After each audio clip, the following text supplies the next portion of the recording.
Okay, so today what we are going to discuss is the rest of the industrial engineering and manufacture part and little bit of metal forming. So we got extra time here, Jason. So let's discuss that.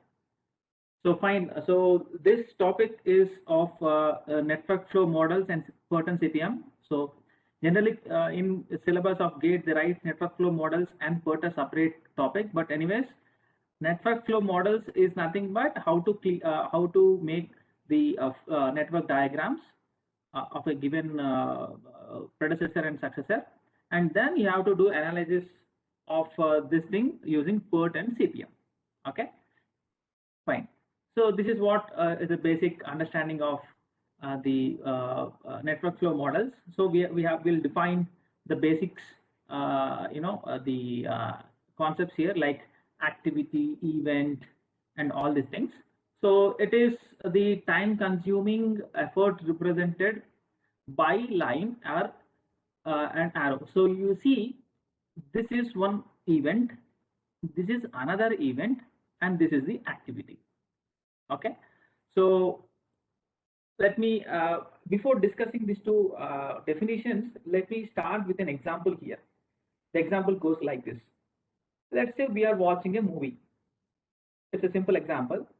So the movies, we are going to theater and watching a movie.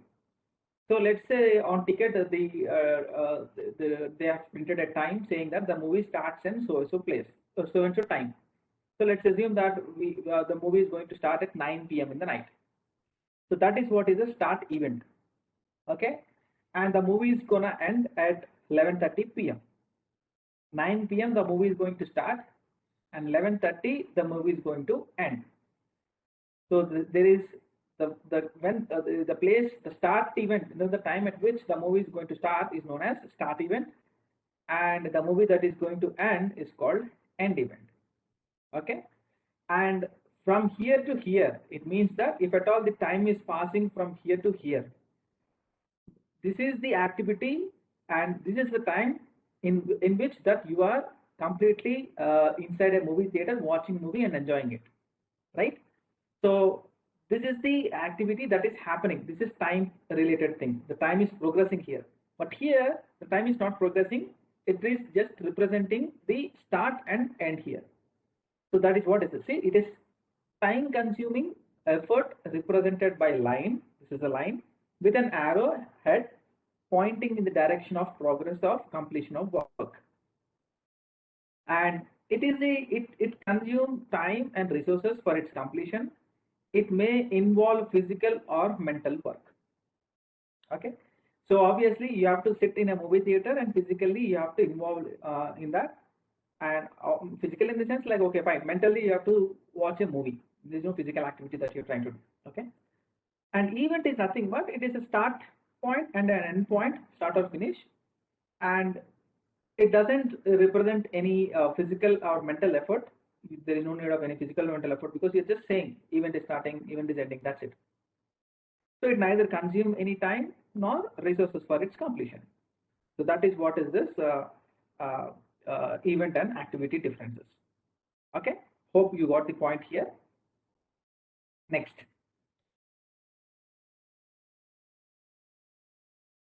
this is the definition of project. What is project?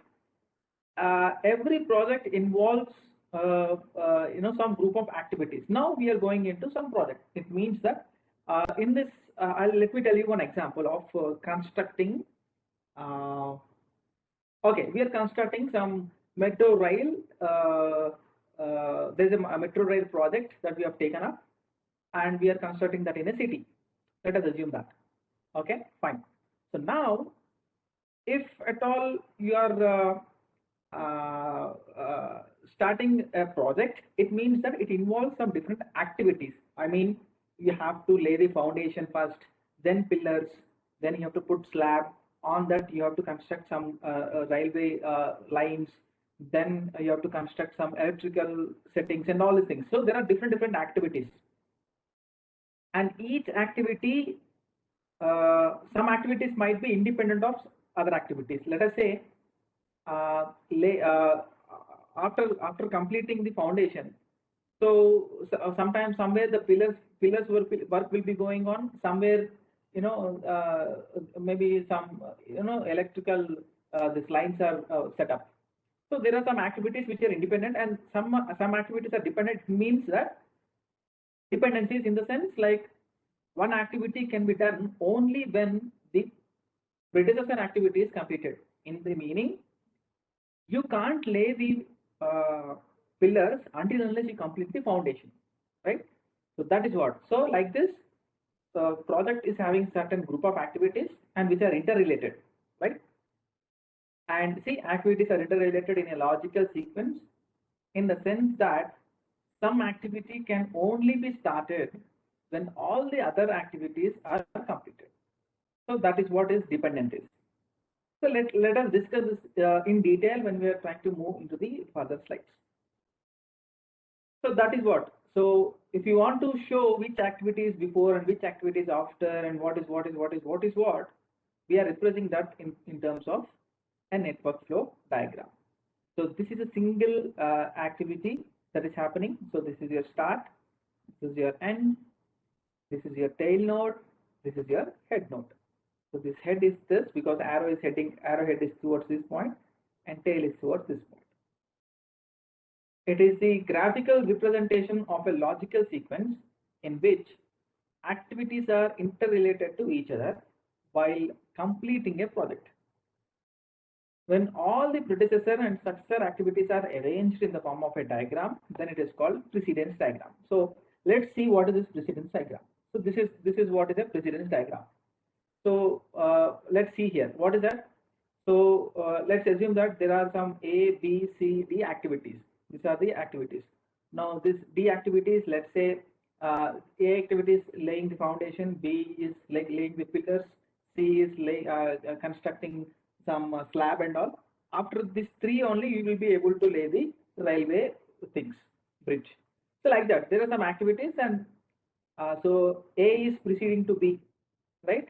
A is preceding to D, right? So this is called precedence diagram. So there are some rules in precedence diagram. What are the rules? So the rules for constructing a network diagram are: an activity can only be started when all activities earlier to it are completed. Okay, it means that let me show you that. So if at all there are some activities like this, this is one activity and this is another activity, right? And this is another activity and this is another activity like this, and this is another activity like this. Okay, so now this is activity A, this is activity B, this is activity C, and this is activity D. Okay, so now let's say this is the final two activities like this. This is like E activity and this is F activity. So now this D activity can only be started when this A and C activities are completed. Until unless this A and C are not completed, you can't start this D, because this D start is having these two end positions, right? So activity A has to be completed, activity C also has to be completed. Then only D can start. That is what is your first point meaning. Okay, so that is what is a first rule. And second rule is no two or more activities may have the same head and tail events. Okay, so same head and tail events, it means that you can see, let's say 1 is there, 2 is there. These are the events. It means that let us say this is 9 p.m., this is 12 p.m. Let us assume that. So you can't draw like this, even though these A, B, C activities are starting at same point, same event, ending at same event. They should not pass like this. This is not allowed. How do you make sure that like this is there?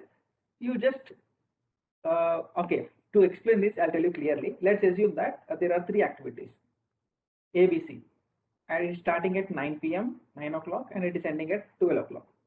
Okay, A, B, C, three of them are starting at same point, same time, ending at same time. But you can't represent like this. you can represent like this. How you can represent like this? Let's see, one A, B, and C, and you are making it to 2. You are making it to 3. So here again it is same thing. 9 to 12, and this is 9 to 12. This also is 9 to 12 only.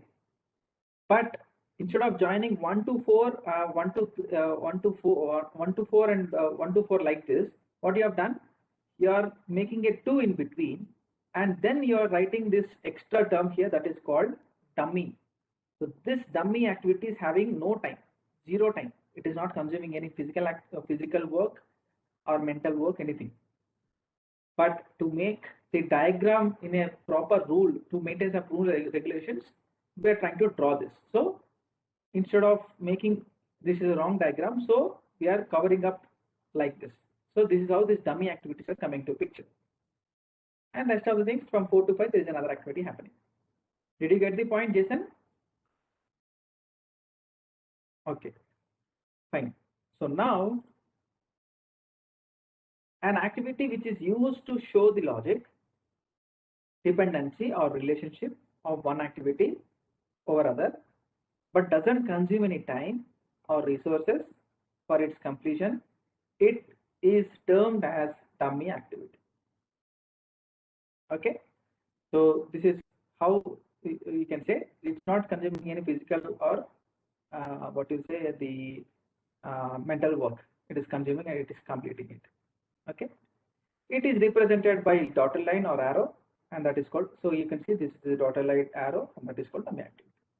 So hope you got this point. Next, while constructing the diagram, different activities should not cross each other. It means that, like, let's say 1 to 2 there is an activity happening, 3 to 4 there is another activity happening. So I don't want 2 activities to be crossing each other because it gets the network flow diagram very messy. So I don't want to have cross over here. So why do you put 2 here and 4 here and just happily 1 to 2, 3 to 4. There is no crossing. Okay. And more than one activity cannot start at same node and finish at same node. Okay. So it means that, like you can see here, 1 and 2 again. These 2 activities cannot start at same point, cannot end at same point. Obviously, you can have this 2, 2 like this, 2 and 3, and it is ending at 4. That is what is your dummy, D1 and D2. Same thing, same this thing only I wrote here. That's it. The length and direction of arrow is indicative only. Time flow from left to right on the diagram. So don't assume that this length is more. It means that it is taking more time. This length is less. It is taking less time. Length is just indicative. This arrow is indicative. Length doesn't mean. Okay, just to show time flow from left to right only it is put.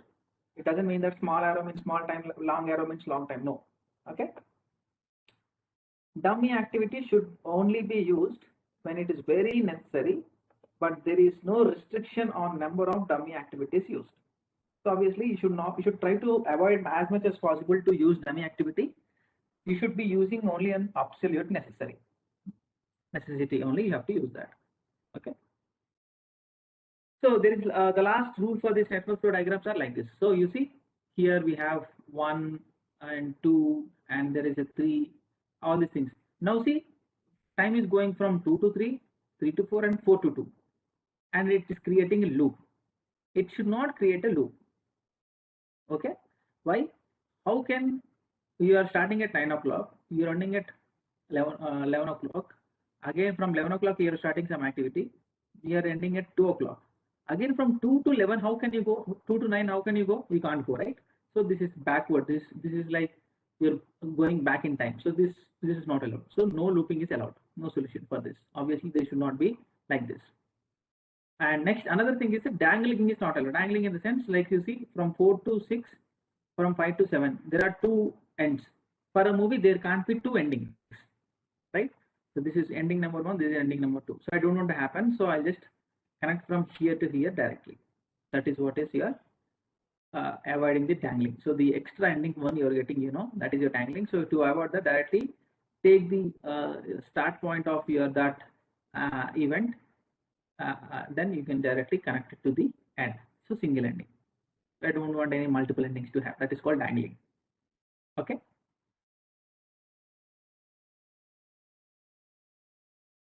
Fine. So there are different type of what you say the diagrams here. One is your event on node, another is activity on arrow.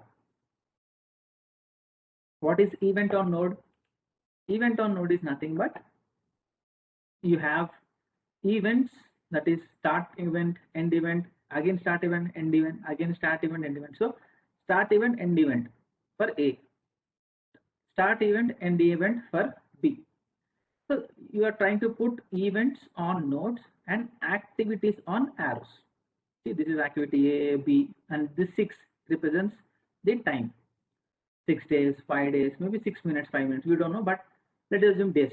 6 days, 5 days, 6 days, 8 days, dummy 0, E, that is 4 days. Okay, so this is node and this is arrow. Another is activity on node, right? Activity, this A, whatever is there, A, B, C, D, all are activities. You have to put that onto nodes. So you see, A is taking 6 days, then it is having B, C, D, E. Simply this diagram only I'm trying to put it here. That's it. So now what you have done, you are putting activities on nodes, and there is nothing on the arrows here because it's just representing the precedence of B to A, C to A, D to A, E to C, E to B, like that. Okay. So these are two diagrams, and mostly we'll be using the first one only. Even though dummy activities are there, we'll be using this, and dummy activities can be avoided in this activity on node diagrams. But still, this is used for our analysis. Okay. So you can see here, activity on node diagram doesn't require dummy activity, and it is considered to be simple and easy, irrespective of these advantages. Event on node diagram is more popular in PERT and CPM. So event on node only will be drawing. Event on node diagram will be drawing. Okay. So let me draw this diagram for you for your understanding. 1 minute. Getting a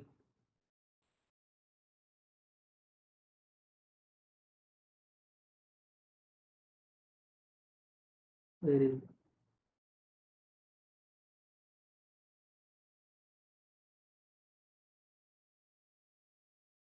one minute.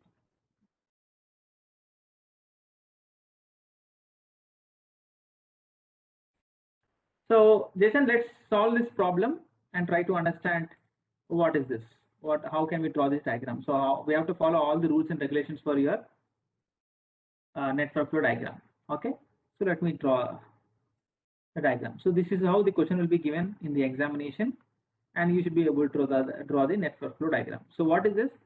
A, B, C, D, E, F till A to K are the activities, and this A for this activity A there is no precedence. For this activity B there is no precedence here. For C activity A has to be already completed. For D activity to be doing, B should be already completed. So like this, these are the right hand side column is precedence and left handed column is the activity, corresponding activity. Okay. So let's say I want to draw the activity A. So I'm drawing the activity A like this. So let's draw A like this.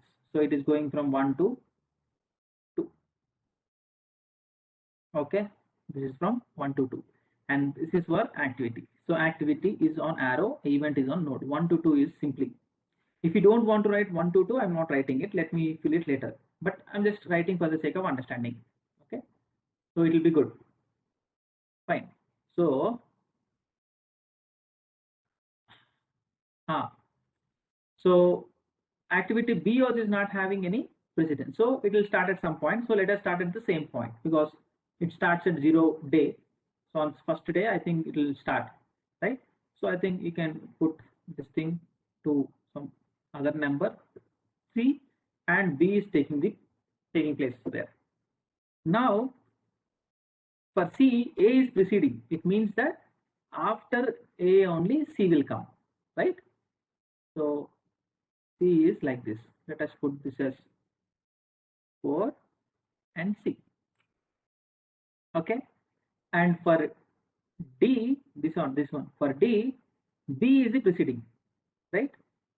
So B will come before D. Obviously, B has to complete, then only D will come. So again like this. From 5, let us see D. Okay. And for E, A is important again. So again, A is the preceding. From A only E will come, right? So let us assume that this is some 6. Okay. And now for F, it is B. For F, it is B.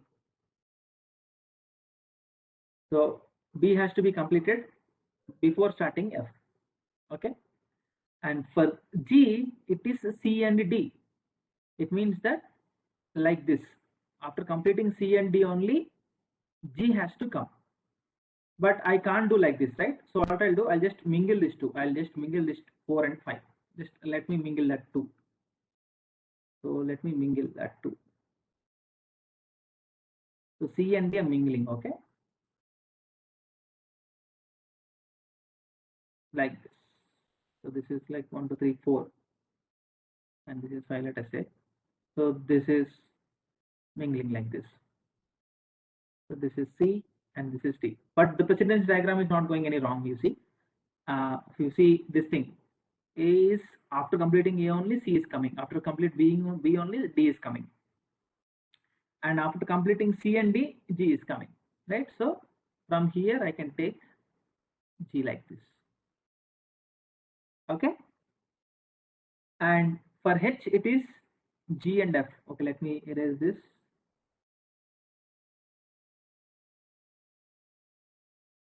For H, it is G and F. So G and F has to be completed, then only H will come. So to avoid this confusion, I'll just mingle these two. Okay, I'll mingle these two. So I'm mingling this. So G and F.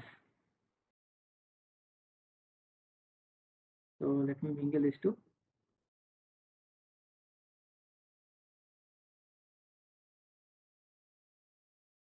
G and F.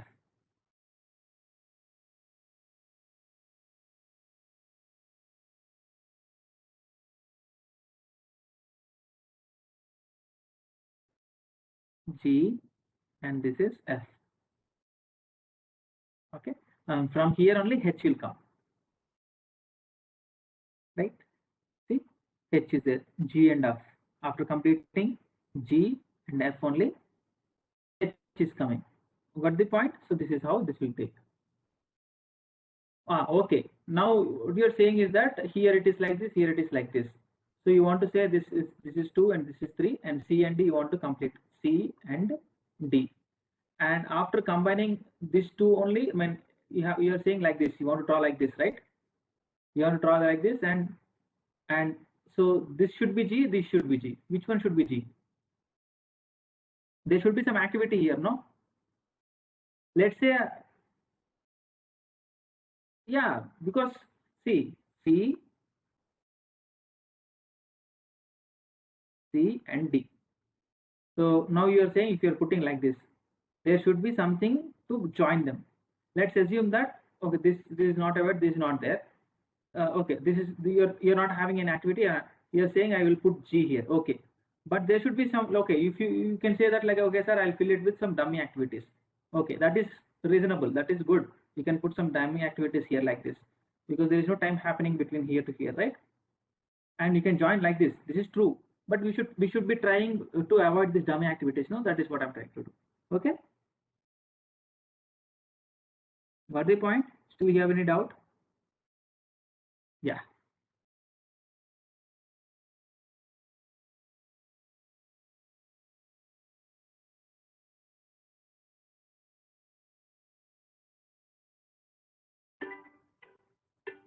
1 minute.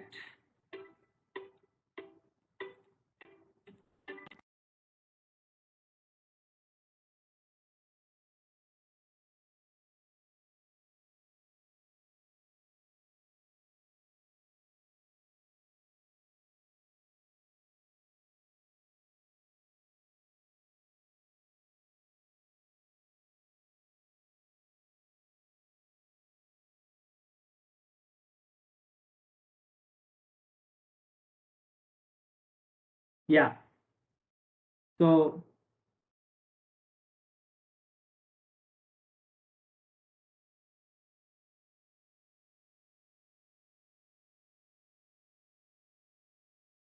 okay. Now E and I. For E it is I. So okay, fine. So this is I. Okay. And for J it is H and I. This is H and this is I, and that will come to J. So I'm mingling this H and I. Okay, I'll just mingle that H and I to avoid the dummy activities. H and I'll join them.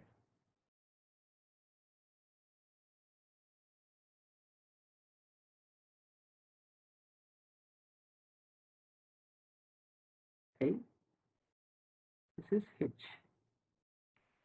And for H and I it is J.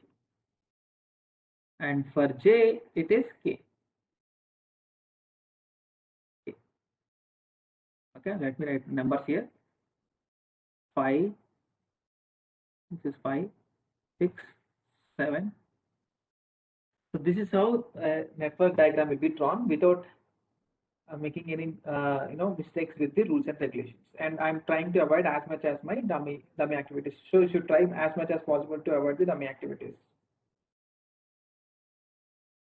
Got the point? Listen. Yeah. So this is another diagram. You can see here. So how it will work here? See here. First A and D. There are no predecessors. So A and D. Okay. Then for A it is F. So for A it is F, right? And for D and F, G it is there. So you can see for D and F, G is coming here. Okay. And for G it is H. G and then H. G is the predecessor of H. And for J, the predecessor is G. So again for J, the predecessor is G. So for H, for both H and J, G is the predecessor, right? So H and J, G is predecessor. And for K and A is the predecessor. So obviously A here and K here, K is here and A is the predecessor of K. And then for K and M, L is the predecessor. For K and M, L is the predecessor. So L is there. And oh, sorry, for L, K and M are predecessor. For L, K and M are predecessors. For H, for M, K is predecessor like this. So you are completing his diagram like this. So this is how you have to draw. I hope you can you try this, Jason? Can you try this and draw?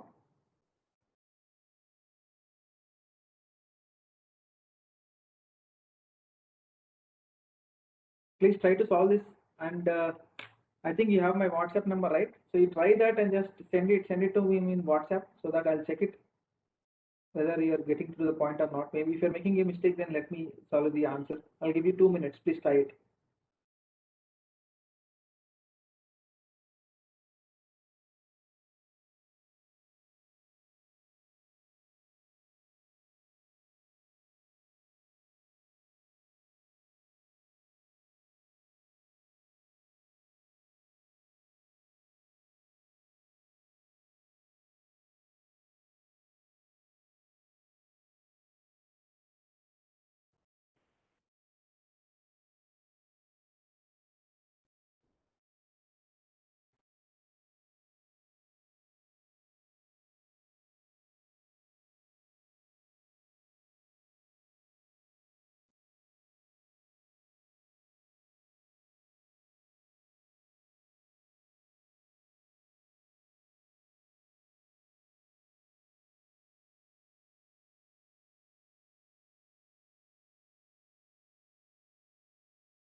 Any help you want, Jason?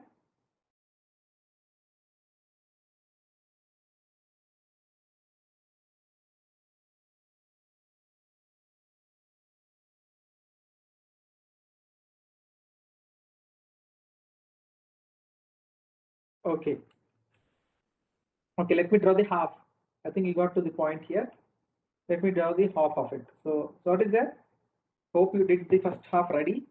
So from A and B, there are no predecessors. So I can start from here. That is A,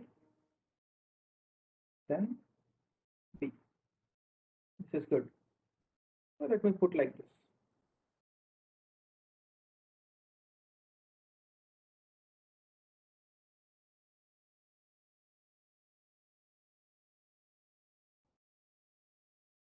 Okay. And this is 2 and this is 3. And E and uh, for, okay, A and B are done. For A, C is the predecessor. So C is the predecessor for A, and for D is the, for D, B is the predecessor, like this. Now C to E, right? C for E, C and D are there. So these two should be combined, and you have to write E. Again, you can write F like this. So to combine this, I'm mingling this C and D. So I'll mingle them. Let me mingle.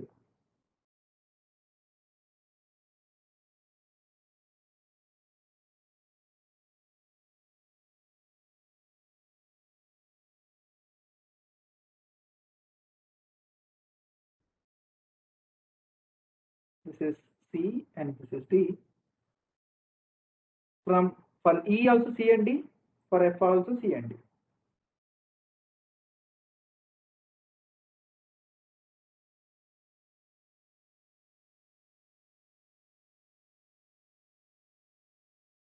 This is 5 and this is 6.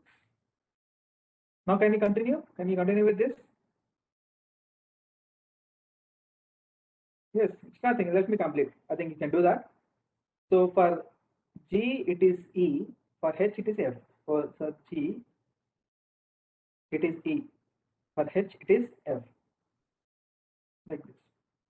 And for I it is both G and H, right? I will mingle this G and H. So I'll mingle that G and H.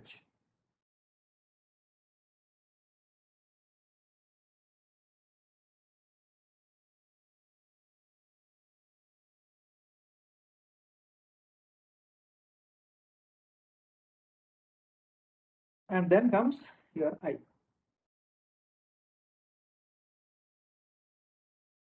Now you got the point, Jason, how to draw this predecessor and this diagrams? Yes, good, good. Let's continue. And now here, I don't want to delve onto this CPM and CPM, but here I think this expected time, events, all these things, I'll just run through a little fast because this is very time taking. There's no time for us to calculate all these things. So there is one here, and till here, till last slide, this is what you said, network flow models. So here we'll learn about what is activities, what is event, and how to draw a precedence diagram or a network flow diagram, and with some rules and regulations. That is what is your network flow models. Now we are entering into PERT and CPM. So let's start. So what is PERT actually? Anyone? Oh, okay. Oh, Jason, what is PERT? PERT, and what is CPM? Can you expand that terms? I mean alphabets there.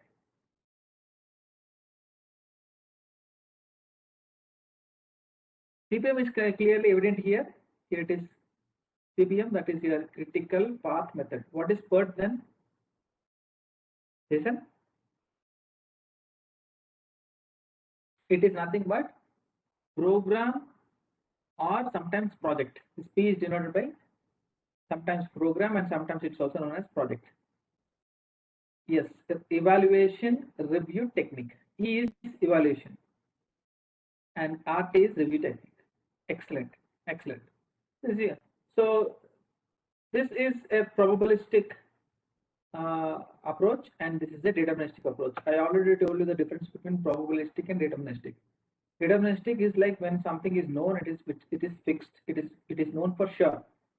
Probabilistic is like real life situation where we are not sure of anything.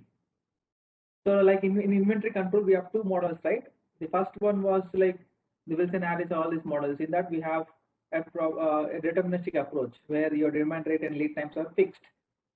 But when you're going to the other second half, that is a probabilistic models, your demand rate and lead time are not fixed, hence you're carrying safety stock, right? In the same way, here also, PERT is a probabilistic way and CPM is the deterministic way. Okay. The critical path method, the procedure of finding critical path is similar both in CPM and PERT. So let's find out the first. Before finding out the critical path, you have to know two different things. One is your forward pass and another is your backward pass. Okay. Forward pass. What is forward pass computation? In this, we compute the time by which event is expected to be completed at earliest. So you see here, this time start event is given as EI and end event is given as EJ. I is the node. I 1, 2, 3 before writing now, just writing I and J, right? And TE, IJ is the expected time for completing so and so activity. Okay.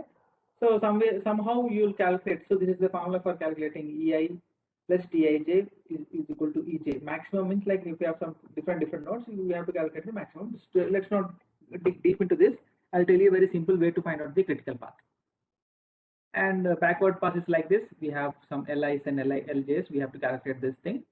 How backward pass is nothing but when you are trying to come with backward, like we have to calculate the minimum of LJ minus TAJ. So LJ, this is LI and DIJ, all these things are the, this is the, LI is the latest allowable time and this is the latest allowable time for J. So this is your earliest and this is your latest. Okay. Up you're writing earliest, below you're writing latest. Earliest means as early as possible. You start as early as possible, that time is you're writing here. You start as late as possible, that time you're writing here. You end as early as possible, you're writing here. You end as late as possible, that is you're writing here. That is what are called earliest times on top and latest times on the end. You can see earliest I wrote on the top, latest I'm writing on the end. And TI is the same thing, is a expected time to complete so and so activity. This is how this backward pass. So here in forward pass, you have to calculate EJ. That's the reason why maximum of EI plus TEIJ, you're writing this. In reverse pass, you have to calculate LI, right? You are coming backwards. So LJ minus TEIJ will be your minimum of all. This thing will give you LI. That is what is your backward pass. So you can see here. So this is your tail node. This is head node. EI, LI, EJ, LJ. So EIs are put in the square bracket. LIs have put them in the circular. So whatever you are putting here in the square bracket is through the forward computation. Whatever you're trying to put into this circle, the circular one is called backward computation. That's why two are represented in different colors here. And this is the diagram. So this is what the diagram. So this already, let's say this precedence diagram is already given to you. Now they are telling us to find the critical path. So you have to do this forward and backward path, then only you'll be able to identify. And another technique also will tell you the maximum length of out of all the paths which is having maximum time, that is called critical path. But let's go with the standard problem here. How to calculate the forward path? Let's say you start with 0 and this 16, 15, 12, 20, 15, 5, 20, 12, all these things are the activity times which will be given in the examination. Okay. Now what you have to do, you start with, so let's assume that this violet color ones are not there. Okay. This square bracket ones also nothing is there. We are trying to fill it slowly one by one. So what happens? You start with 0. So we are doing the forward pass. After doing forward pass only, you'll have to calculate the backward pass. This is not there at all. Let us assume. So how do you calculate? So you start with 0 and 1. So you are starting with 0 and you are going to 2, right? When you are going to 2, how many paths here are possible to reach to? Only one way. You are coming only from 1 to 2. There is no other way you are reaching to 2. So how much time it is taking? 16. So 0 plus 16 is 16. forward pass. And how many ways you are trying to reach 3? You are reaching only in one way, that is 0 to plus 20. So you are completing, when you are reaching this third point, it will take 20 days, let's say. And now let's go to 4. In 4 also you are reaching to this place only in one way. There is no other ways here. So till here it takes 20 days. 20 plus 15 will give you 35. Okay, 20 plus 15. This is EI plus TEIJ will give you EJ, that is 35. Okay, and next is this. So we have 3 different ways that you can reach to this point. Now you have to apply this maximum of, or what is this? So now maximum of, so for 5 I'm writing, for 5 I'm writing maximum of 16 plus 15, because you can reach from 2 to 5. EI plus TEIJ, 16 plus 15 is 31. This is 31. And you can reach 5 through this 3 also. So 20 plus 12. 20 plus 12, that is 32. Okay. And you can reach 5 through this point also, that is 35 plus 5, that is 40 here. Out of all this, what is maximum? You have to put it here. So 31, 32, 40, you have maximum of 40 and you're putting it here. Okay. And 6 is also in different 3 parts. Then you can calculate 40 plus 12 is 52, and 35 plus 20, that is 55, and then 40 plus 50, what you say,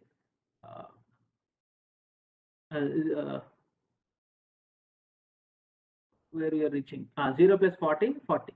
So there are 3 different paths. So 55 is the maximum. So you are putting 55 in this square bracket. And then you have to start the negative reverse pass. Reverse pass, you put the same value here and then go backwards. So when you're going backwards, you see this 55 minus 12. So you can, how many ways you can go back to the what you say, 5? Only one way, because there is, the end point is only one. Here you are seeing the top points, you have to see the end points. End point is only one. You one way can go back, that is your 55 minus 12 will be 43. How many ways you can go back in 4? Two ways, because this is your end point, this is your end point. So same thing, 55 minus 20 is 35, 43 minus 5 is 38. So minimum of that will be 35. So I'm putting 35 here. Like that you go back towards this point. And now this is EI, this is what you say, this is for forward pass, this is for backward pass. Forward pass, backward, forward, backward. Whatever there are the square brackets are forward passes, whatever there are the violet purple color circles are called backward passes. Wherever you see both forward and backward pass are having same values, highlight them. So highlight, highlight, highlight, and highlight. And then take that nodes and connect with another extra line of arrow, extra arrow, extra arrow, double arrow. And this 1 to 3, 3 to 4, and 4 to 6. 1 to 3, 3 to 4, and 4 to 6 is your critical path. So this is the very big procedure that you have to follow if you have very, very high number of, or maximum huge number of activities in a project. But this thing, I think it's like very easy. How to do? Let me tell you. So here, the critical path is defined as the maximum path, maximum time. That is what it is. So how many paths are possible? How can you start from 1 and how can you reach to 6? There are how many possible paths? Can you tell me? I'll tell you 1. So we can go from 1 to 2, 2 to 5, and 5 to 6. So 1, 2, 5, 6. This is one path. And what about the other path? Can you tell me, Jason? Tell me all the paths.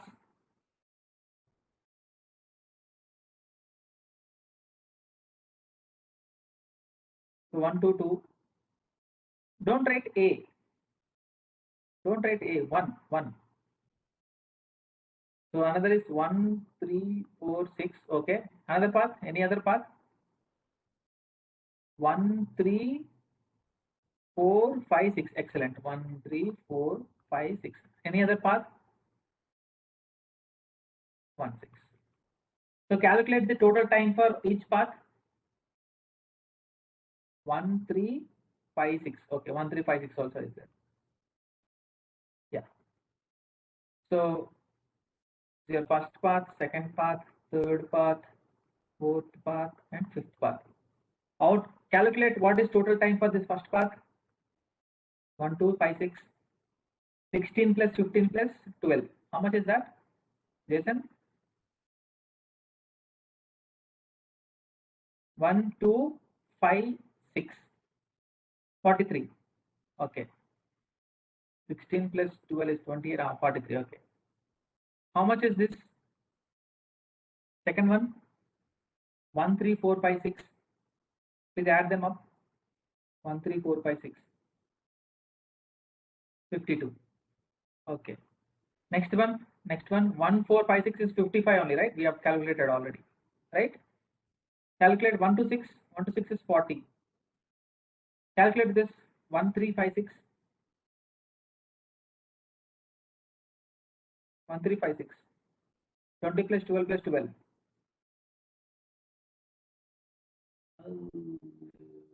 24 plus 20, 44. So which is having more? Which is having more value, more time taking? 55, right? This one is taking more, right? 55, right? Yes.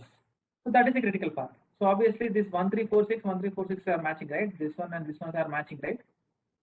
So that is what the longest path is called critical path. You can write like that also. But this forward path and backward path will be useful only when you are having a huge amount of activities and events, then only, because the possibilities will increase, right? Like let's say then some 50, 60 possibilities are there. You can't keep on calculating all these things, right? The 50, 60 possibilities only small project. Very big project means 100, some 100, 200, some 1,000, 50,000, some thousands of possibilities will be there. Then you can't keep on calculating all the what you say values and then get the critical path. So right.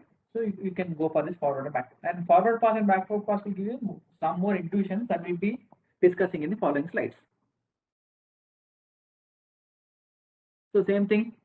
PERT instead of in PERT, what we'll do here it is like early start time, better start time, early finish time, all these things, right? So here, okay, these things are the same thing, same thing. Okay, there are two important things you have to do. There is a float and there is this thing called slack. Float and slack are nothing but float is given by this LFT minus EFT. Okay. So it's like how much time that is left, how much time the activity can be delayed before starting the next project, next activity. That is what is called float. And slack also same thing, but slack is event oriented and float is activity oriented. That is what is this. Same thing. Slack and float are almost same, but you use them in a different scenarios. That's it. And total float is nothing but you have this formula. You can remember this formula and see and what is total float. What is total float? It denotes the amount of time by which an activity can be delayed without delaying the project. So how much time you can extract? Let's say you have started some activity. So already there are some other activities here. Some activities are already there here, let us say. Now you want to start this activity and this activity. So how much time this full activity can be delayed so that next activity can be started without any delay. That is what is called total float.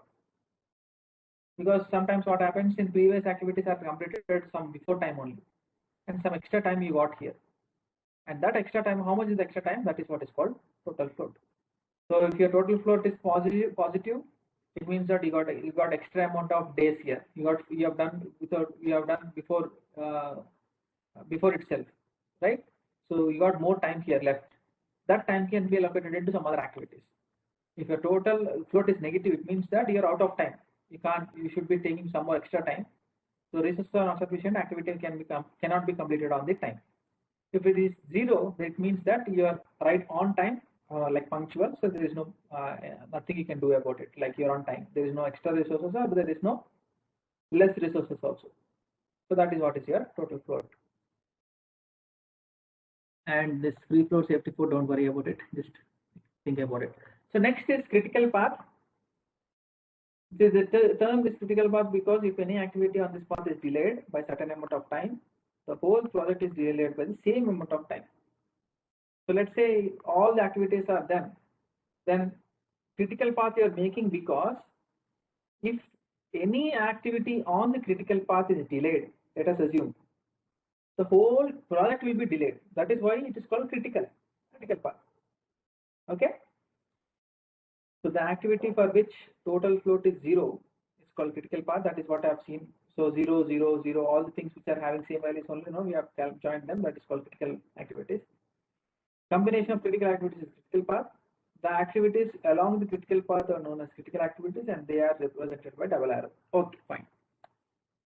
So this is another problem. So this is how we are calculating all these things. Next is program or project evaluation review technique. Okay, that is called PERT.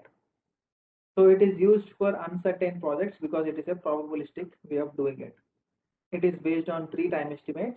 So obviously here in the previous slides, the activity, this time, this 8, 2, 7, 8, 3, 6, all these things. How do you know that time? How do you know that like this activity is completed on exact 2 days? How do you know that this activity will be done in 3 days? It's not for sure, but you are thinking it is for sure. You are assuming that it is fixed based on experience, or maybe you have some intuition. Even we don't know. Based on something, you are saying that it won't take more than 2 days. It will take exactly 2 days. You are fixing it, but in real life, it's not going to happen. Something might happen. Some rain. When you are, let's say that this is 1 to 2. This is 2 months. Let us say. So the activity of 1 to 2 A activity. Let us assume that this is laying foundation. You thought of doing it in 2 months. But is it really going to happen in 2 months? Maybe the workers are on strike. Maybe there is a rainfall. Maybe there was a COVID issue. We don't know. Anything can happen. So it might not take 2 months. It might take how many days? So many days. We don't know. So this is not deterministic. When it is not deterministic, you have to have 3 time estimates instead of 1 time estimate. You have to have 3 time estimates. Those are optimistic time, pessimistic time, and most likely time. So optimistic time is denoted by TO, pessimistic time is denoted by TP, and most likely time is denoted by TM. Okay, or else TO is A, TP is B, and most likely time is in. So what is optimistic? Okay, let us assume one example. The optimistic time is nothing but, let's say, uh, let us have an activity. The activity is that you're done with your some college, or maybe you have visited some place, and you want to go back to your home from one place to another place. Okay. Now you estimated time. Somebody has called you and they told how much time you are going to reach home. Let's say your mother has called you and she asked you, okay, when are you going to reach back here? Then you estimated time. If you're optimistic, in the sense you are like you think that there is no delay, you are very optimistic, you are very positive. It means that there is no problem with the roads, there is no problem with the traffic, there is no problem with the accidents, and there is no problem with the traffic signals. There is nothing. So whenever there is full free, happily the bus started and happily is going with 60 kilometers per hour, and then happily estimated some time, and optimistically you are saying that okay, I'll be reaching within 15 or 20 minutes to 15 minutes to home. So you estimated the time with 15 minutes because you are too optimistic and positive in nature. So that is the minimum time, right? So if you are pessimistic, it means that you are very pessimistic, you are a very negative thinker. So what happens? You estimate, you think that okay, maybe the road is not good. Maybe okay, I'll add some 5 more minutes. Maybe the traffic jam will be there. Maybe I'll add some 10 more minutes. Maybe I'll add. Maybe there was an accident. It might take some 15 minutes extra. Maybe there is rain, or maybe something is happening. The visibility is very low, so I'll be. It will take a little more delay. So like that you estimated 1 hour. It's a very pessimistic way of doing it. So yeah, that's the maximum time. Optimistically you told 15 minutes. Pessimistically you told 1 minute or 1 hour. It is 60 minutes, right? So these are two estimates, and another one is the most likely. It means that pessimistic, what he thinks all in a very bad manner, prepare for the worst. Optimistic is like you go in a very positive sense, but either of them will not work. What will work? Maybe sometimes you have to estimate like, okay, most likely today rain might not happen, but traffic jam will be there. Or maybe rain will happen because of the traffic jam will be there, but roads are good. I'll go finally. Or maybe there won't be an accident. Whenever you're reaching the traffic signal, then the red is turning into green, so there is no waiting time and all. So some positives and some negatives, and that is executed under normal conditions. So then you estimate some time. After giving all these time estimates, now you have to calculate some single time estimate. That is called your average or expected time to complete an activity.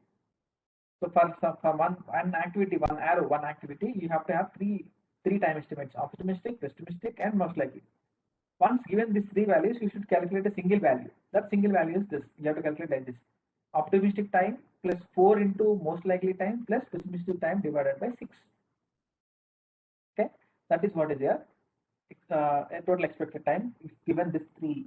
So this can be a question for your examination in your uh, HL or HPC or whatever it is, because he might say this is my optimistic, this is pessimistic, and this is what he might expect this. What is the expected time? So you should be able to apply this formula and tell, okay, this is what is the time for the activity. And as these are not in real situations, so everything is related to probability. So we assume that activity is following the beta distribution and project is following the normal distribution. So this is how this beta distribution looks like. So it starts like this and it ends like this here coming here. This y-axis is your activity duration time, x-axis is your probability. So there is a low probability of optimistic, and there is low probability for pessimistic, but there is high probability for most likely, and this t is having some value here. So some probability distribution. So this is your optimistic time, pessimistic time, most likely time, and this is your estimated time. That is what you have calculated here. Okay, like this. So there is once you calculate that, there are one more thing you have to calculate, that is your standard deviation, right? So standard deviation is given by TP minus TO by 6, pessimistic time minus optimistic time by 6, or if you're representing pessimistic time by B and optimistic time by A, then B minus A by 6. Obviously, variance is standard deviation square, so variance is like this. You can follow these values. And now, obviously, like you have to go into this probability, so you have to find out what is the probability of completing so and so time and so and so dates. So let us assume that this is your scheduled date and this is your expected, right? So this is what TE that you have calculated, and this is what your deadline. So if at all TS is the scheduled time and TE is the expected time that you have calculated from 3 time estimates divided by sigma, that will give you Z, and from Z you go to your normal distribution table and find out the probability, or else you can draw the diagram. Then you can see here TS is this point, TE is the mean value, this is your mean value, TS is the value that scheduled time, because there will be deadline, right? He might say you complete in 50 days. After calculating, you might get some 48. So 50 minus 48 divided by some standard deviation will give that, and that will give you the distribution, or else you can find the area under this curve. That is what is your probability of completing this so and so project in so and so time. Probability only, it's not exact. So this is the problem. Don't worry about it much. So these are the differences between PERT and CPM. What is that? It is event oriented. This is activity oriented. PERT is event oriented. CPM is activity oriented. PERT is probabilistic. CPM is deterministic. So this PERT is depending on 3 time estimates. CPM is based on only single time estimate, single time. Okay, and PERT is like where this is used where time required to complete various activities is not certain. Obviously, you don't know when it is not certain, only you are going for probabilistic.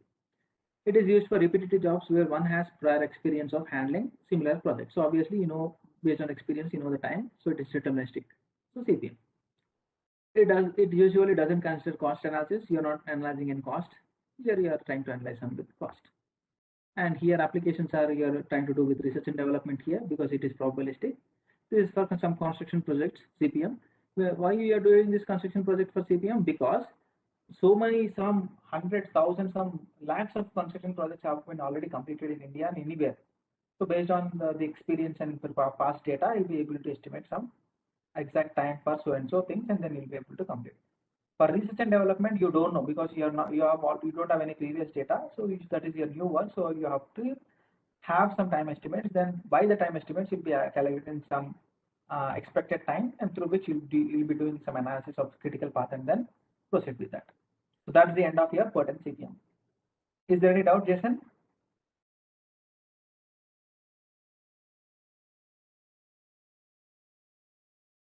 Okay, very good. I think you should be able to answer the questions. But anyways, let me go to metal forming.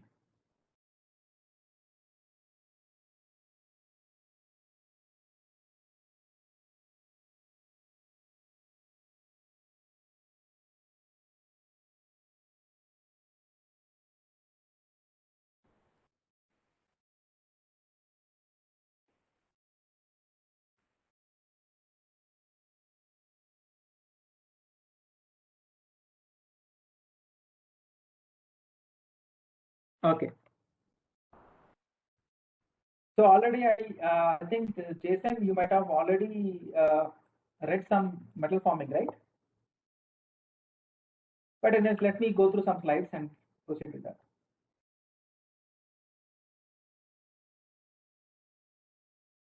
Okay, so metal forming. So this is the syllabus here. You can see plastic deformation, yield criterion, fundamentals of hot and cold working process, all these things here.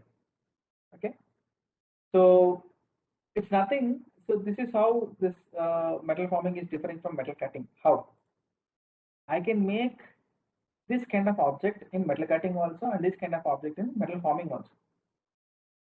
This is why this is how you do the extrusion, and this here you are cutting this thing with your tool, cutting tool. When you're cutting tool, what happens? The grain structures are disconnected here, but here the grain structures are not disconnected, but there will be some deformations in the grain. Disconnected grains are dangerous than the deformed grains. And here there is no material wastage. There is no material wastage here. There is a material wastage because the material wastage is happening in the form of chips. Here there is no much of material wastage. Okay. So to perform metal forming, first you have to understand this stress strain graph of any material. The material that you're trying to form, you should try to understand the stress strain graph. Let us say a mild steel, low carbon steel. Mild steel is low carbon steel. Okay. So now let's start with like this. Point A, this is your, it starts loading. As strain is increasing, stress also is increasing. Y-axis is stress and x-axis is strain. This is your deformation. This is your, the load, the force, that is force per unit area is stress. As deformation is increasing, stress increasing, deformation increasing, stressing, deformation increasing, stressing. And at certain point, it will reach the yield point. Yield in the sense, till here, if you are unloading, it will go to the original position. That is what is your elastic zone. Once it is reaching this upper yield, this elastic limit, after elastic limit, it is going to upper yield point. From after that, once you are removing it, it will not come back. That is what it means, that it is entering into plastic zone. When you're doing metal forming, when you're applying so much amount of force, when you remove it, if it is going to the original position, there is no point in doing that, right? So obviously you have to cross the upper yield point. So you have crossed the upper yield point, and then all that which is happening will be coming under this plastic zone, and that is happening after yielding. And this is the zone at which you are trying to do the metal forming. So this is your metal forming zone. Okay. So yield is the starting point of failure. Obviously, your material has to fail. In strength of materials, you are trying to avoid that material failure because you want to have that rigidity. But in metal forming, you want your material to fail and deform. Then only it can shape, take some shape and size. Otherwise, there is no point, right? So these are the two different things. And metal forming has three different classifications. One is cold working, another is warm working, another is hot working. What is cold working? Cold working is nothing but when we are doing in very little bit of normal, very less temperature environment. It means this TM is your melting point. So if it is like, let's say if your material is having some melting point, if you are doing your working in a sense like metal forming process, which is having uh, temperature less than the 40% of your melting point.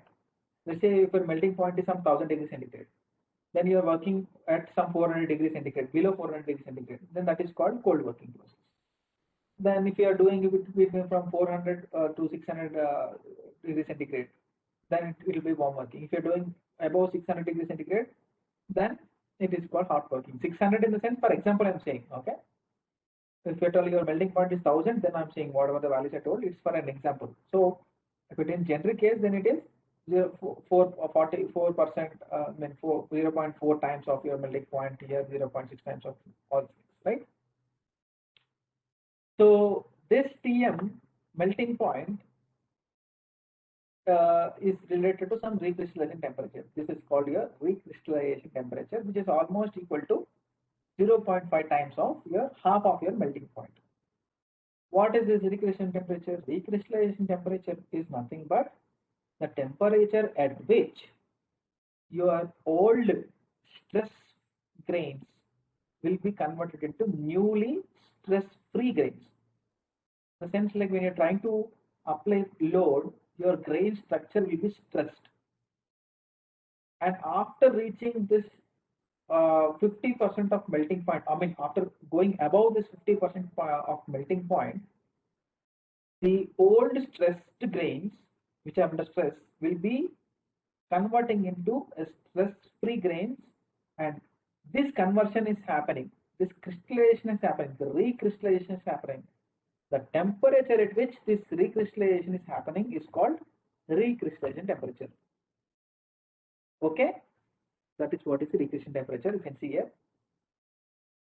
Recrystallization is a process accomplished by heating, whereby deformed grains are replaced by a new set of grains that nucleate and grow until the original grains have been entirely consumed. Okay, new grains are replaced, old grains are removed, and new grains are replaced. Old grains will have some stress, new grains will be stress free. Okay, the temperature at which recrystallization is occurred is called recrystallization temperature. It is the temperature at which growth of new stress-free grains are taking place, which replaces the old stressed grains formed from strain hardening or work hardening. It is usually 0.5 times the melting point of the material. Okay. Hot and cold working. So I told you already, these are the differences. I don't want to discuss much. You can read them up. And this is how you see. So these are the grains, original grains. And when you're rolling, these are deformed, elongated, and which is stressed, all is stressed. As you're trying to move on a little further, as the temperature is above your half of your melting point or approximately near that point, new grains are formed, and which are stress free. You can see here, stress free and strain free. These are strain free, but these are highly strained. Okay. So these are the working, and okay, here these are the flow curve equations. This is your two stress strain graphs. So you can see here, this is a real point, this is a real point. Once you're reaching the point, there's a perfectly plastic. Without any stress, it is keeping on extending, which is not true, which is not true in real case, but anyways you are analyzing it. And here it is having some real point, then it is going up. Okay.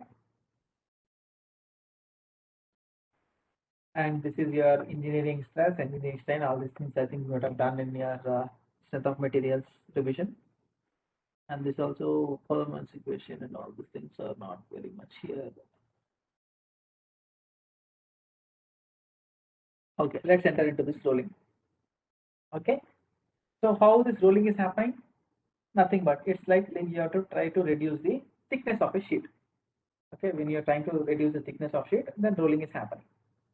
So how? There are two different rolls here, and we are trying to rotate these rolls in two opposite directions. This is rotating in clockwise direction, this is rotating in anti-clockwise directions, and both are kept within some certain distances, and then you are trying to pass this sheet with thickness T1, which is more than this separating distance. This is called roll separating distance, and then you are trying to pass, and then T2 will come. Obviously T2 will be less than T1, and this T2 will be little higher than this small distance, because there will be some recovery happening at this point. So obviously this is how this rolling is happening. Okay, and coming to this diagram here, you can see this is your roll here, and this is another roll here, and this is your workpiece. Initial thickness H1, final thickness H2 here. Okay, this is outgoing, this is incoming, and this is the point, center point. This is the center point, and this is the radius of roll R, and this is the velocity of radius VR. This is velocity of radius VR. Okay, and VR is equal to omega into R omega. R is the radius, omega is the rotational, angular rotational speed of this thing. Okay, and it is entering with some velocity V1 and coming at velocity with V2. And now when this is the point at which your incoming strip is coming in contacting with the roll, and this is the point at which the strip is exiting from with the contact of roll. And there is a point in between this 1 and 3, that is 2, and that point or that plane you can call is called as neutral plane. Okay, at this neutral plane, the friction forces will be changing its direction. So from 1 to 2, the friction force between the roll and this workpiece will be this side, forward side, and 2 to 3, the frictions will be ulta. Why? Because here when you're trying to enter, the material will try to oppose the motion of rolling. That's why it will be forward. Okay, after little deformation, because of deformation, the material will try to flow a little faster. Now roll will be opposing the motion. That's the reason why the friction will be backward this side. The point at which the friction is changing its direction is called your neutral plane. As there is no friction, it means that there is no movement between the roll and the workpiece. So this is the point at which the roll and the workpiece are traveling in the same direction with same speed and without any slip. That is called your neutral plane. Okay, and so velocity of roll will be equal to velocity of the workpiece. Both are traveling at the same velocity at neutral plane. Okay, from 1 to 2, velocity of roll will be more, velocity of material will be less. From 2 to 3, velocity of roll will be less and velocity of material will be high because of the deformation that is happening. And there are two different values that you can calculate here. That is forward slip, because you are trying to slip here forward. That is your V2 minus VR by V2 is into 200. Backward slip is given by VR minus V1 by VR is equal to into 100 is your backward slip. And now the angle of start of contact to the end of the contact, that is subtended here at the center of roll, and that's called your angle of bite, or sometimes it's also known as bite angle. Okay, please remember that. And now we can see, or we can have some analysis all these things. Please remember, this A to C is your length of contact between the workpiece and the roll, and that I assumed as length, straight length, because this I have exaggerated here. AC and AB are almost equal, and that is your length of contact, and the length of contact is given by under root R into delta H, where R is the radius of roll and delta H is change in thickness. Okay, delta H is H1 minus H2, H1 minus H2, R is the radius of roll. And you can calculate this bite angle theta. How can you calculate bite angle theta? By cos theta. Cos theta is equal to 1 minus delta H by 2R. Okay, that is how you have to remember these two important formulas, length of contact and bite angles. And now sometimes it's like you have no need to push this. If you put here, directly it will enter. That is your self entry. It's like if you go and see some sugarcane juice machine. Sugarcane is kind of like the workpiece material, and the rolls that are running in the sugarcane machine is kind of a rolling machine, let us say. So there also you have two different rows which are rotating in two different directions with the same velocity, right? Now the the person who's trying to make the sugarcane juice, is that he just directly place it in between simply there, then automatically it will pull inside, right? That is called self-entry. For that, there is a condition. The condition is like this: your delta H, the thickness that trying to reduce, should be equal to mu square into R, where mu is the coefficient of friction between the the roll and the workpiece. So if this condition is happening, then it is self-entry. Automatically it is entering. There is no need of any push from the back side, or there is no need of any pull from the forward side. Automatically it will enter. That is called an entry for self-entry. That condition is delta H is equal to mu square R. Please remember that. Okay, anyways, these things you can read, and these are some problems that you can try to make up. And these are the rolling, different type of rollings. One is too high rolling mill, another is 3 high rolling mill. 2 high rolling mill, I think you already seen that, where the rolls are rotated in the opposite direction with same velocity. Then you can go here. 3 high roll, let's say you want to have further reduction. Further reduction means like you can't have very small reduction. You have some big thickness here and you want to have converted to very small thickness. It's not possible in single pass. You have to make into a multi-pass thing. So how do you make the multi-pass? You connect 3 different rolls here, then directly rotate here, put it here, and send back to this here. Then there is another further reaction that is happening. That is called key load. If you want to do a very big reduction, then you have to have very good roller supports. So this is for the primary roll that are trying to reduce the thickness here. These are the supporting rolls. That is called 4 high roll mill. And if you want more further reduction, your supporting rolls will be 2 here. This is the main 2 rows that are reducing the thickness, and 2 up and 2 bottom will be supporting the primary rolls. That is what your cluster mill. Or else you can keep on reducing thickness by keeping on 2 different roll setup 1, roll setup 2, roll setup 3, and keep on going like that. Then you can, this is called tandem roll mill, right?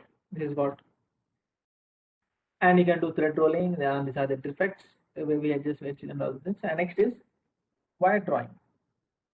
So here what you're trying to do, you are trying to push some material into some kind of a die to get the reduction of diameter of a wire. Okay, in the form in rolling, you're trying to reduce the sheet thickness. Here you're trying to reduce the diameter of a wire. That's why it's called wire drawing. It's drawing because you're trying to pull from here. From this side you're trying to pull. That's why it's called wire drawing. Okay, fine. So in wire drawing, you have this some kind of lubricants is put here so that for a smooth transition. There are 3 different zones: 1, 2, and 3. And these are the geometry of your die. This is your relief. This is your die land. This is your approach. This is your bell. And there is an angle that your die is making with your workpiece, and that is called semi-die angle here. And this block is stationary, and this block is not stationary. You can move up and down based on the diameter that you want to attain at the end. Okay, and this is the initial diameter. DF is the final diameter, and you're trying to pull here. That's where the force has been put here. You're trying to pull from the exit side. Okay. So the first zone here is called your deformation zone, the place at which the deformation is happening. Second zone is lubricant zone, where you're trying to apply the lubrication here for smooth passage. 3 is your sizing zone. The size is happening at this zone because here you see the die land at which the size is happening. So deformation zone, lubrication zone, and sizing. And you can also make some tubes using this drawing operation. This is a simple rod, and then you can put some mandrel here, some kind of a material in between. Then you're trying to pull. So wherever the mandrel is there, the material will be opposed, and the material will be flowing on top and bottom, and then you can get this workpiece out of it. So that is what is your tube drawing process. Okay, and here also without mandrel also you can get this tube, but you can't control the thickness of your tube, and also the diameter of tube will not be right if you're not putting any mandrel here. That is how you can do tube drawing operations. And next is extrusion. This is quite opposite of not opposite. It's I think a small change. The small change is you're trying to push from the entry side instead of pulling from the exit side. You're trying to push from the entry side. with some kind of a container here, and then you're putting it, and there is a billet, there's a die here, and you're pushing it. That is the extrusion. And I think I discussed clearly about forward and backward extrusion. Are you okay with that, Jason? Can I skip this? Direct extrusion and indirect extrusion? Okay, I think you are good with that. All these diagrams I have been discussing in this kind of static also. Impact is nothing but you have some material which is there. You are directly stuck. You're under gravity or maybe under some velocity. You're trying to release this punch and it is coming and hitting. Again you take up, again you release, again you take up, again you release. This is how this extruded part will be taken in the sideways. So have you ever seen this this your tooth paste? Initially, some toothpaste used to come in metallic, what you say, tubes. Or sometimes you can see some ointments are put in metallic tubes. Have you seen that, Jason? That metallic tubes are made by this impact extrusion. Okay.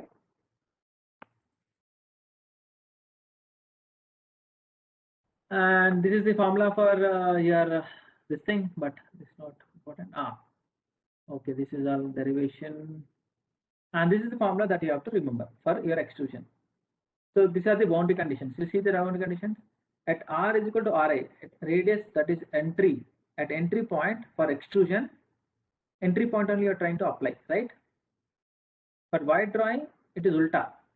This is your wide drawing for boundary conditions. At R is equal to Ri, you are having some back stress, you are pulling little back, and R is equal to Rf, final radius only you are pulling your drawing stress. So drawing stress is given as this big formula, which is 2k into 1 plus b by b into 1 minus Rf by Ri to the power of 2b plus sigma b into Rf by Ri into 2b. What is b? B is nothing but mu cot alpha. Alpha is your semi-die mu is your coefficient of friction between your die and the workpiece. And once you can calculate b, you can calculate this Rf, Ri are given. Obviously, you have to know that Rf is the final radius and Ri is initial radius. K is the the value. What can I say? The value of stress in shear, actually K. Okay, that K. You have two difference. Once the K can be sigma naught by 2 if at all you are doing a plane stress case, and K will be sigma naught by root 3 if you are doing a plane strain condition. So the plane stress and plane strain condition will be important for this K. What is sigma naught? Sigma naught is your mean stress. So K is sigma naught by 2 for plane stress condition and sigma naught by root 3 for your plane strain condition. Okay, sigma naught is your mean flow stress. And here these are the boundary conditions. Obviously, you are pushing from the back side. That's why sigma x is equal to sigma e for entry side. Exit side, there is no sigma. So this is given by 2k into 1 plus b by b into 1 r to the power of b minus 1. And r is your ai by af, and b is nothing but mu cot alpha. You know that. There are some formulas and effects are there. This open die, I told you already about this open and closed die.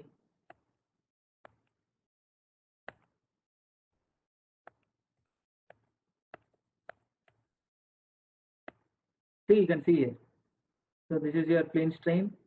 K is equal to sigma naught by root 3. This is your one machine. So all these things, I think you should read the slide and get the point. If you are having any problem, just let me know. And this is how you had to do some problems. And these are the defects of forging. And these are the sheet metals. You have V bending, edge bending, and the shearing. By the diagrams are very self-explanatory here. We have two dies here. We have a V-shaped gap here. Then you're trying to have punch this thing with some kind of a punch, and then this is taken into this V shape. And edge is nothing but you have again a blank holding force here, then you're trying to push, and then it is taking this edge bending. If your punch is very sharp enough, it's kind of shear, then it will shear it off. That's called shearing operation. And different type of flangings. Again, we have the straight flanging, stitch flanging, sling flanging, hemming, seaming, curling, all these things you have different names, and diagram itself is explanatory here. And you can easily draw this thing, which means that you can take the shape of this a gap here, and it can form into a cup. This is called dip drawing or cup drawing. And you can see there is a clearance, radius of die. These two are holding the blank. This is a blank in between. This is the blank, and this is your blank holding force. And then you're trying to push this die into this zone here. Then this will be taking the shape of this thing, and this is your cup drawing. The stages you can read, and in single stage you are unable to draw this. So you have certain stages. First stage you're here. Second stage, third stage, fourth stage, fifth stage. Then once you reach the fifth stage, then this is your cup that is attained.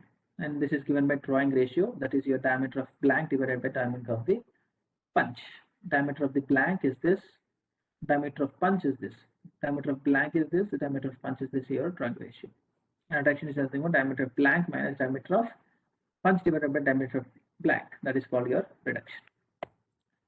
And redrawing is nothing but, let's say you want to make the lesser diameter. So if you want to make that, first you draw with some bigger radius of die, and then you can go with smaller radius of die, and then it's called redrawing.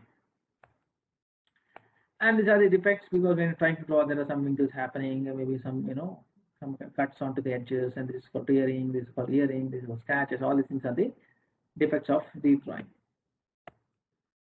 And this is your sheet bending operation. And when you're trying to do this sheet bending, this the top layer, what you can see will be under the tension, and the bottom layer will be into the compression. And there is a fiber in which there is no compression or extension, which is as it is in the original length, and that is called neutral plane. And when you're trying to curve it, there is a radius of curvature here, and there's a theta that is occurring here. And obviously there is some allowance that is there, that is the bend allowance, that is theta into r plus kt, where k is given as a stretch factor, and t is the thickness of sheet, r is the radius of it that is trying to bend. So this is called your bend allowance. This is a very important formula. Please remember this formula. And these are the different bending. And another is what, nothing but your punching and drawing, what to say, the blanking operation. So the punch size, if at all you're trying to, I told you already the difference here. I told you if you did this is scrap, then this is punching. If the removed the part that has been punched, that is scrap, then it is called blanking operation. Based on that, you can say punching operation, punch size is equal to hole size, and die size. Die size is in the sense like this die, what you're putting is punch plus clearance. And it is different here. Die size is equal to blank size, and punch size is equal to die size plus clearance. That is how you have to make these calculations. And you're trying to put some shear here. Shear in the sense like you can't directly punch with straight line here, because you want to pierce it. You want to cut it. That is the reason why it's a kind of a knife-like structure. So whenever you have this thing, it will start the cut point here, then slowly it will shear it. And this eye is called your shear. More the eye, more the sharp it is. Okay. And here you can see the clearance can be given as 0.00032 into thickness into under root of TU. TU is your ultimate shear stress. Ultimate shear, because shearing is happening, you know that shear, right? So it is like ultimate shear stress is this, and the clearance is given like this. If clearance is not given, only you have to use this formula. If clearance is given, obviously you can use the value that has been given in the examination. Okay. Okay. And load estimation is nothing but F max is equal to area of shear, area through which the shearing is happening. This is the area, cross-sectional area, right? The area through which the shearing is passing, that is called area of shear, into the ultimate shear stress will give you the force maximum. Area of shear is nothing but pi dt. You can see here, if this is the shear, this is how the shear is happening, right? So this is pi into d will give you the circumference of the block here, into t is the thickness, that is your area of shearing. Area of shearing into TU. Yeah, tau u. And also work done is nothing but force into distance.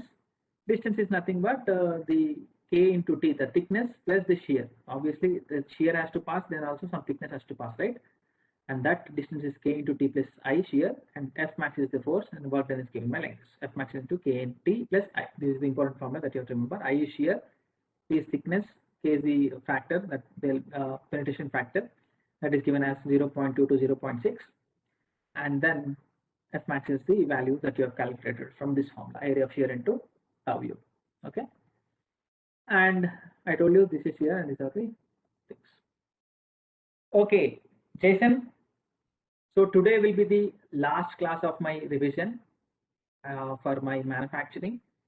Any doubt regarding the examination, regarding any question regarding any subject, or maybe any problem with the how the examination is conducted, how the interview will go, what kind of questions will be asked, all these things. If you have any doubts, I'm here to answer you for the last 15 minutes. Any question you can ask. Ask me. I'm here, open for you.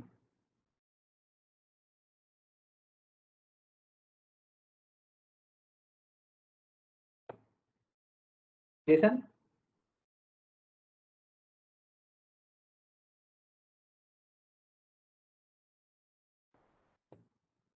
It's more than enough for a given stipulated time, Jason. I think as the exam has been postponed, so I think you should practice some previous year GATE questions and previous year engineering service examination questions also. You should be able to answer them. You should take some objective questions of engineering service examination, questions of mechanical engineering, and then try to solve them if you have more time, because as the examination has been postponed indefinitely, we don't know when the examination is going to conduct.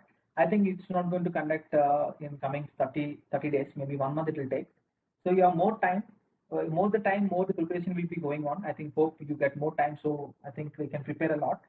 So try to make some short notes as and when you are trying to make the questions. Let's say you made some question and that was conceptual question.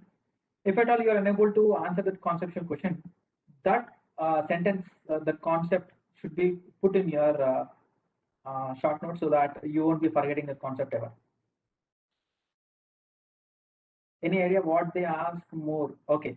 So see, most of the time I think as this HL is not very, what you say,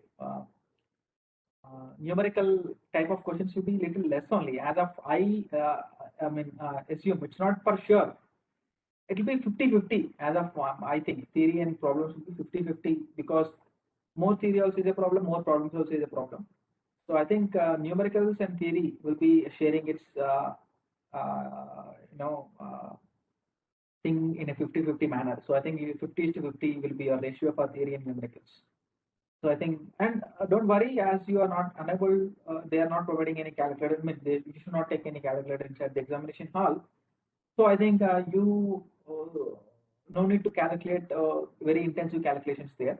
So it will be pretty easy with basic calculations, but you should remember the direct values of root 3 by 2. What is root 3? All these things you should know, because if you are unable to know that, then it will be a problem. Any other questions? Yeah. So, and I'm repeating again, as the questions will be having no negative mark. Is it so? Is there any negative mark in HL? Did they mention clearly in the notification that you don't have any? I don't actually, as of I remember, because one of my friends, yes, no negative. So I think you should be able to answer. Don't leave any question. You go through the paper in a one round, answer the questions that you are confident, and then go to the second round. Then see, because some questions are missed, and then it will take some time. So some time taking questions you might have missed in the first round, right? So you solve that kind of questions, then come back, and then you can go to the third round. And once the time is almost towards the end, like let's say like 15 more minutes is left at the end, then please don't leave any question. By intuition, you see and place the right best probable answer there, so that it might the probability of getting that right should be high. Okay, so that is what one tip. And second tip is that, like, well, if you get passed to the examination, the interview will be there. I think 80% of the marks will be for the examination and 20% for your interview, I guess. Am I right? Or 85-50? What is the cutoff? What is the cut for your examination mark and interview mark? I think 85-15 or 80-20, something like that will be there. So in interview also, they won't be asking, very, derive that, derive this kind of stuff. They ask some basic understanding about your interesting subjects, your favorite subjects. So please make sure that, okay, I think 85% for your test and remaining is for interview. Very good.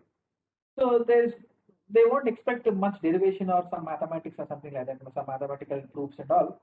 They expect some common understanding about your engineering subjects, like favorite subjects. You can go and say, okay, sir, my favorite subject is thermodynamics, maybe fluid mechanics, or maybe strength of materials, or sometimes maybe production, whatever it is, your favorite subject, you can go and say, and they start with some basic questions only.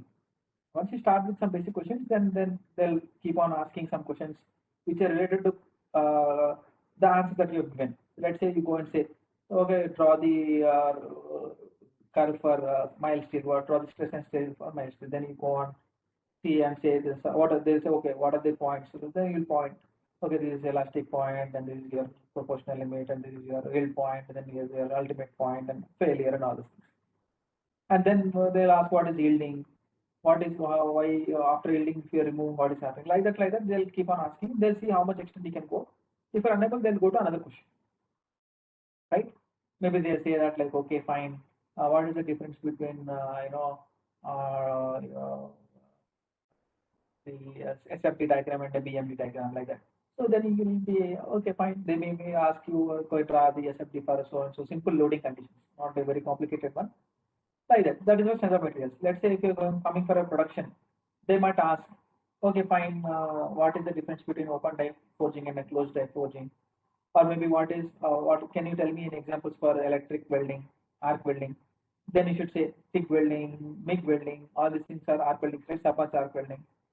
Then they'll say what or how to explain the TIG welding. Then you should say, look, okay, TIG welding is like this, which is using tungsten rod as in electrode, which is non-consumable, and then you're passing some shielding inert gas so that it will be shielding your weld pool from your ambience, and you're putting some extra filler material, like that. You can keep on tell. It's only basics. You should know some basics and go. That's it. They won't ask highly end questions. Is it okay? I mean, you should. I think you can contact me if you're clearing the examination. I'll be helping you with the interview part. Don't worry about it. I have nice interview. Because I've been teaching from long time. People have come up with some different questions. So whatever the people have asked, I remember some of the questions. So I'll be happily able to explain you with that questions and answers. So that is what is this. And another thing is, uh, uh, my sincere request is that please solve previous year GATE and engineering service questions. You can write any exam, because that is what is the basic for all the engineering people, especially for mechanical engineering service. Questions are very standard, and the GATE questions are very standard. To solve them, then that's it. And then you can catch some other papers. And also, I think your Dinesh sir has posted, or maybe some other faculty has posted some previous year PSC questions in the group. Am I right? Yes, please solve that problems and try to understand. If you have any problem, please contact me. I also have that PDF. Let's say if you are facing some problem, there's nothing but you just WhatsApp me saying that, okay, sir, so and so page and so question I have doubt. I'll be able to. I'm happy to answer that questions. No problem about it. Any other questions?